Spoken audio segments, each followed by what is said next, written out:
हर खबर पर होगी आपकी पकड़। डाउनलोड कीजिए एबीपी लाइव ऐप। और देखिए, अब सवाल यही है कि आखिर ऐसे में दिल्ली में समन्वय कैसे बैठेगा। ये तमाम चीजें हैं। कोरोना से दिल्ली बेहाल है और क्वारंटीन पर राजनीति भी अपने फुल फॉर्म में है। मेरी सहयोगी रोमाना एसआर खान ने इसी मुद्दे पर बात की आम आदमी पार्टी के प्रवक्ता राघव चड्ढा से। सुनिए। देखिए, दिल्ली के उपराज्यपाल हैं अनिल बैजल। उनकी तरफ से फैसला लिया गया है कि दिल्ली में जो भी कोरोना पॉजिटिव होगा उसे कम से कम 5 दिन क्वारंटीन सेंटर में रहना होगा। इसी को लेकर डीडीएमए की बैठक में आज एक बार फिर आमने सामने दिल्ली के मुख्यमंत्री अरविंद केजरीवाल और एलजी अनिल बैजल आ गए। इसी पर बात करने के लिए खास मेहमान आम आदमी पार्टी के प्रवक्ता, दिल्ली से विधायक राघव चड्ढा जी हमारे साथ मौजूद हैं। राघव, ये समझाइए जरा दर्शकों को कि आखिरकार दिक्कत कहां है। दिक्कत क्या बैजल के फैसले की वजह से है या व्यवस्था को लेकर दिक्कत है? दिल्ली के अंदर भी यदि कोई व्यक्ति है जिसे हल्के लक्षण हैं या जिसे कोई लक्षण नहीं है लेकिन वो संक्रमित हो गया, जांच कराई, पता लगा पॉजिटिव है, वो अपने घर में, अपने घर के आराम में, एकांतवास में एक कमरे में बंद होकर 14 दिन बिता सकता है। और दिल्ली सरकार का जो पूरा स्वास्थ्य तंत्र है, डॉक्टर्स हैं, वो लगातार उसके संपर्क में रहकर उसे ऑक्सीजन हो, दवाई हो, एडवाइस हो, सारी देकर उसे ठीक कर देते हैं, दुरुस्त कर देते हैं। और लगभग 10,000 से अधिक मरीज दिल्ली में होम आइसोलेशन यानी कि अपने घर के एकांतवास से ठीक हो चुके हैं। अब उपराज्यपाल ने भारतीय जनता पार्टी की केंद्र सरकार के कहने पर कल एक फरमान जारी किया है। उस फरमान के चलते ये घर में इलाज और घर का एकांतवास पूरी तरीके से समाप्त हो जाता है और हर वो व्यक्ति जो इस बीमारी से संक्रमित है, चाहे उसे लक्षण है या नहीं है, उसे उसके घर से उठा लिया जाएगा और एक इंस्टीट्यूशनल क्वारंटीन में बंद कर दिया जाएगा, या उसको ट्रेन के डब्बे में बंद कर देंगे या नरेला, सुल्तानपुर या अन्य जगहों पे जो एकांतवास के लिए इंस्टीट्यूशनल सेंटर्स बने हैं वहां पर टक दिया जाएगा। अब सवाल ये खड़ा होता है, मान लीजिए कि आप और आपके कोई मित्र हैं या आपके कोई परिवार में कोई, भगवान ना करे ऐसा हो, लेकिन मान लीजिए कोई है या आपके स्टाफ में कोई है जो संक्रमित हो जाते हैं। आपको कोई लक्षण नहीं है लेकिन क्योंकि वो आपकी जान पहचान के थे, आप उनसे 3-4 दिन संपर्क में आए, आपने कहा मैं अपनी जांच भी करा लेती हूं। आप अपनी जांच कराने गए, आपको कोई लक्षण नहीं है और आपको पता लगा कि आप भी संक्रमित हैं। आप अगर संक्रमित हैं और कोई लक्षण नहीं है तो आप आराम से अपने घर पे अपना इलाज कर सकती हैं। लेकिन जब से यह कानून लागू होगा जो भारतीय जनता पार्टी की सरकार कह रही है, आप अपने घर पे इलाज नहीं कर सकती हैं। आपको 5 दिन के लिए कम से कम उस इंस्टीट्यूशनल क्वारंटीन में रखा जाएगा। आज पूरी दिल्ली में त्राही त्राही मच गई है रोमाना जी। आज लोग कह रहे हैं कि हम जांच नहीं कराएंगे। मैं राजेंद्र नगर विधानसभा से विधायक हूं, मुझे सुबह से न जाने कितने फोन आ गए लोगों के जो ये कह रहे थे कि हम निशुल्क जांच केंद्र जो दिल्ली सरकार ने जगह जगह लगाए हैं उसमें जाकर हम अपनी जांच कराना चाहते हैं। लेकिन जब से ये कानून आया है, ये ऑर्डर आया है भारतीय जनता पार्टी की सरकार का, हम जांच कराने में घबरा रहे हैं। अगर हम संक्रमित आ गए तो हमें जबरदस्ती इंस्टीट्यूशनल क्वारंटीन में पटक दिया जाएगा। आज लोगों के मन में डर है। लेकिन राघव चड्ढा, मैं ये समझना चाहती हूँ कि भाई इंस्टीट्यूशनल क्वारंटीन जो है उसका इतना हवा क्यों दिखाना।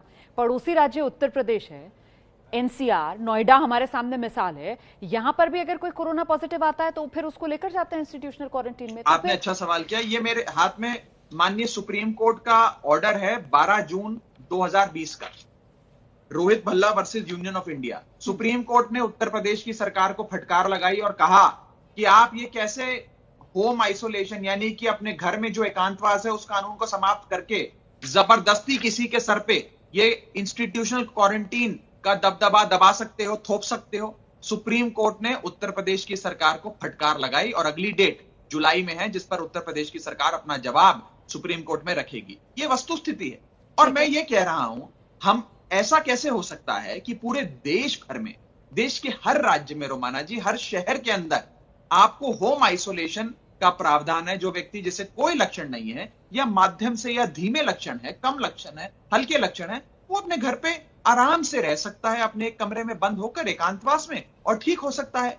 किसी भी राज्य में ऐसा कानून नहीं है जो दिल्ली में लागू किया जा रहा है। तो ये एक बड़ा सवाल खड़ा करता है, क्या मंशा क्या है इसके पीछे? क्या मंशा ये है कि दिल्ली में त्राही मचाई जाए? जी जी जी, मैं इसी पर आऊंगी कि मंशा क्या है, लेकिन उससे पहले मुझे लगता है आपको देश को यह भी बताना चाहिए कि जो एलजी साहब फैसला लागू करवाना चाह रहे हैं दिल्ली में, अगर वैसा लागू होता है तो फिर व्यवस्था का संकट जो दिल्ली वालों के सामने खड़ा होगा, जरा उसकी तस्वीर भी बताइए।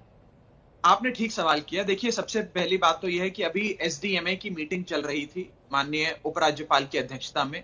उसमें दिल्ली सरकार ने केंद्र में बैठी भाजपा सरकार के इस कानून पर, इस ऑर्डर पर सख्त आपत्ति दर्ज कराई है और मुख्यमंत्री जी ने इतनी सख्त आपत्ति दर्ज कराई कि वो बिना किसी निर्णय के वो मीटिंग समाप्त हो गई है। अब शाम को 5 बजे फिर मीटिंग बुलाई जाएगी। दूसरी चीज, व्यवस्था की आपने सवाल पूछा, अच्छा सवाल है। इस समय तक हमारा अपना आंकलन यह था कि 30 जून यानी कि इस महीने के अंत तक हमें कुल 15,000 बेड्स की व्यवस्था बनानी थी। यदि यह ऑर्डर लागू हो जाता है और हर वो व्यक्ति जिसे लक्षण हो या ना हो संक्रमित पाया गया, उसको इंस्टीट्यूशनल क्वारंटीन में भर्ती करना पड़ेगा, तो 15,000 बेड नहीं, हमें 90,000 बेड चाहिए इस महीने के अंत तक।